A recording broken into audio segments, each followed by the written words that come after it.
નમસ્કાર, આપ જોઈ રહ્યા છો નેશન પ્લસ ન્યૂઝ. હું છું આપની સાથે હિરલ પંડ્યા.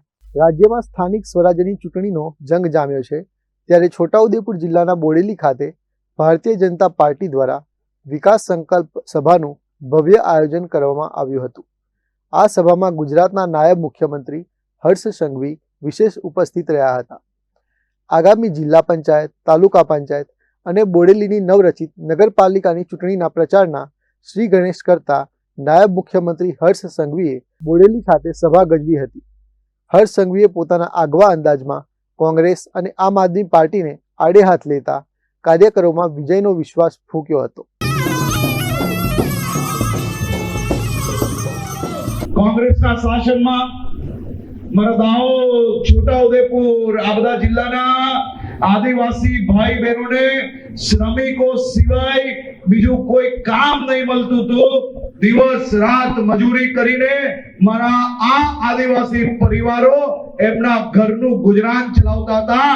એ આદિવાસી પરિવારોને આજે ભારતીય જનતા પાર્ટીના શાસનમાં છોટાઉદેપુરના ગામોમાં કોઈક ગામમાં ડોક્ટર મળશે તમને, તો કોઈક ગામમાં એન્જિનિયર મળશે, કોઈક ગામમાં નાની નાની દીકરીઓ ભણીને એનું સપનું સાકાર કરીને નર્સિંગ બનીને આ દેશના લાખો લોકોની સેવા કરતા નજરે પડશે. આ કોંગ્રેસીઓને ગામમાંથી ભગાડવા પડશે કે નહીં? આ 6,000 રૂપિયા ગરીબ ખેડૂતોના ખાધેલા કોંગ્રેસીઓને ગામે ગામથી ભગાડવા પડશે કે નહીં?